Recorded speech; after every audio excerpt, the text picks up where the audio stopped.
Hello everyone, welcome on my channel KD प्रयास academy.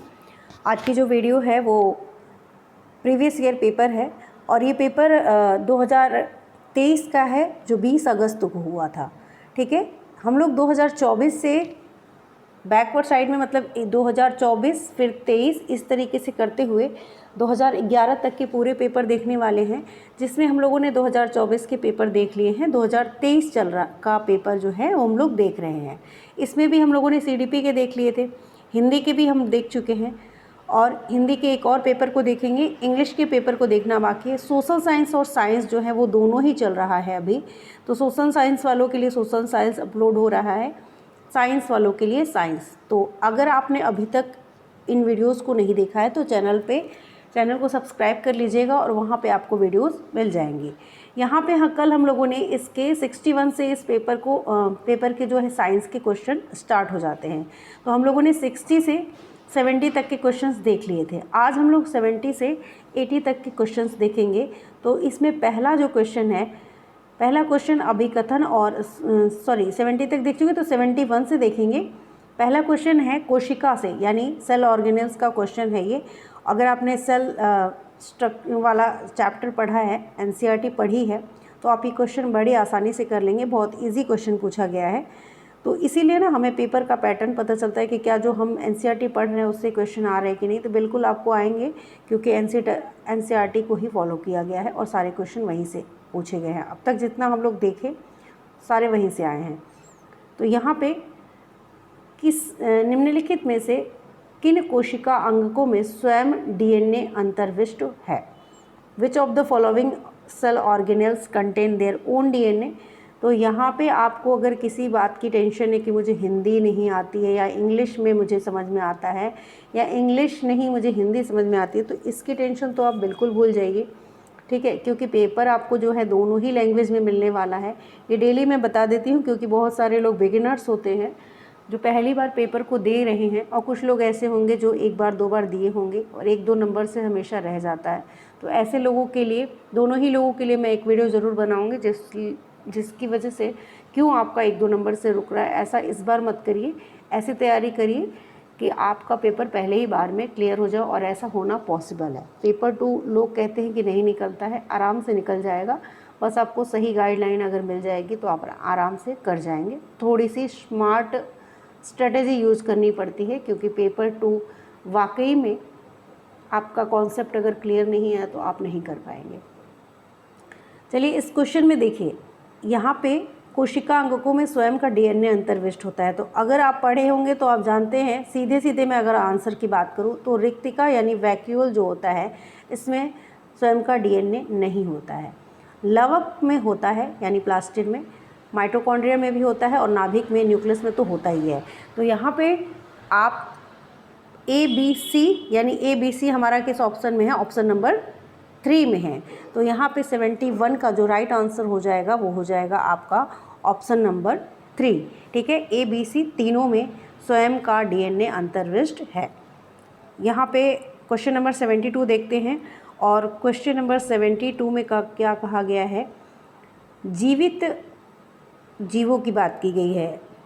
तो निम्नलिखित में से कौन सा कथन जो है वो जीवित जीवों की कोशिकाओं के संबंध में सही है? यानी which of the following statement about the cells of living organism is are correct? पहला ऑप्शन दिया गया है कि सभी जो सूक्ष्मदर्शी होते हैं तथा इन्हें नग्न आँखों से नहीं देखा जा सकता। सभी की कोशिका भित्ति होती है, सभी की केंद्रकीय झिल्ली होती है, सभी की कोशिका झिल्ली होती है। तो अगर सारे जो लिविंग ऑर्गेनिज्म हैं उन सभी के लिए अगर एक कहा जाए कि कौन सा सही है, तो यहाँ पे जो आपका सभी की कोशिका झिल्ली होती है ये आपका राइट हो जाएगा। और इसके हिसाब से जो आपका राइट आंसर होगा, क्योंकि आपका डी वाला ऑप्शन आ रहा है यहाँ पे, और डी वाला ऑप्शन कहाँ दिया गया है? ऑप्शन नंबर 1 में। ठीक है, तो यहाँ पे केवल डी सही है, और इसलिए आपका ऑप्शन नंबर 1 यानी केवल डी ये विकल्प सही हो जाएगा। नेक्स्ट क्वेश्चन देखते हैं।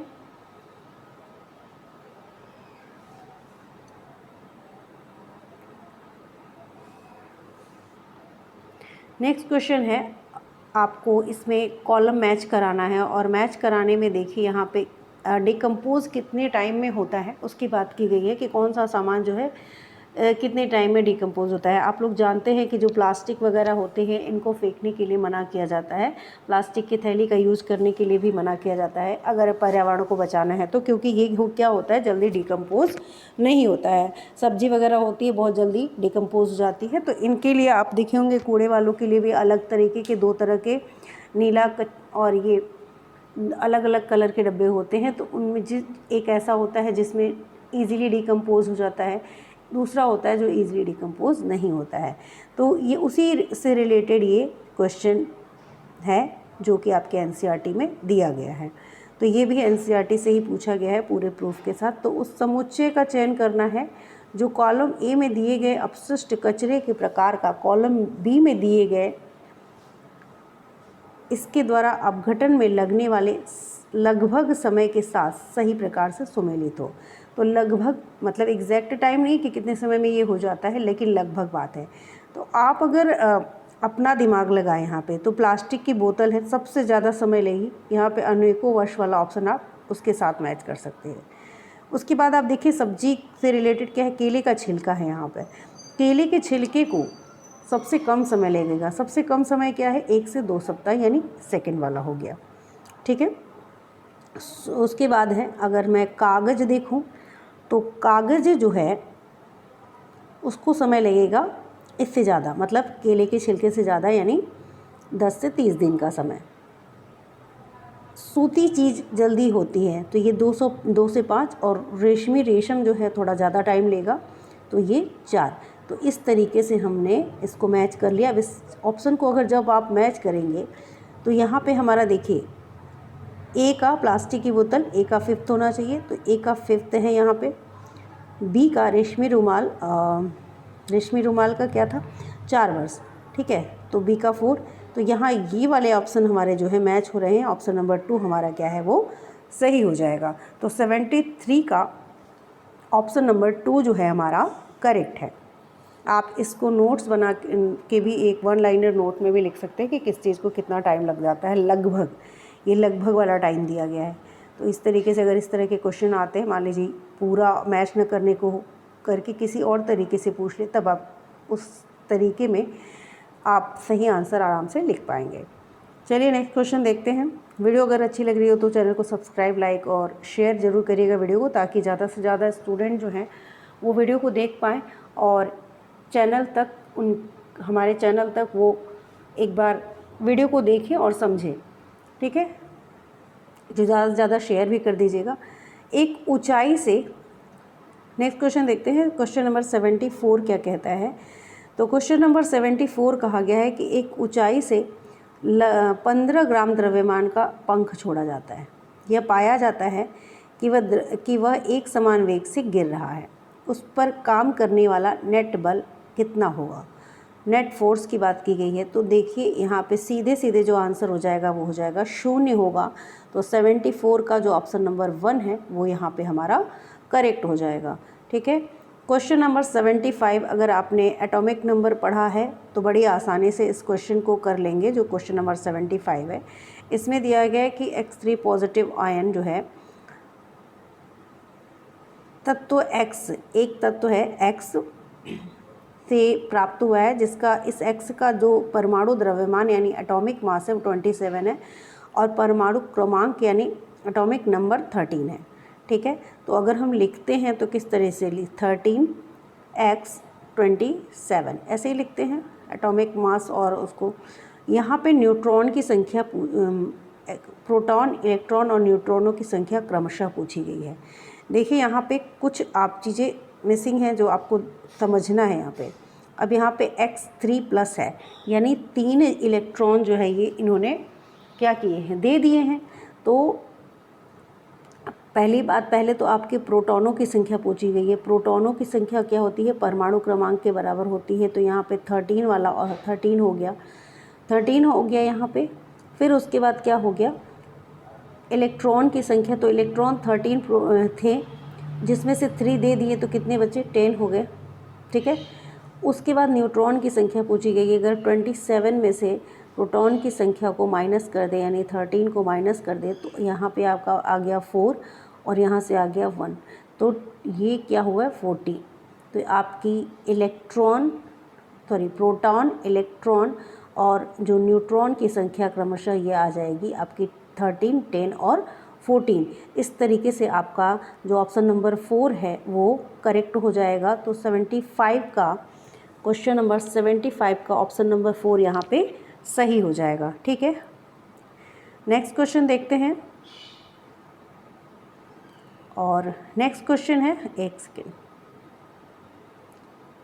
नेक्स्ट क्वेश्चन है बाइसेक्सुअल फ्लावर के बारे में। Identify the set comprising plants that produce bisexual flower.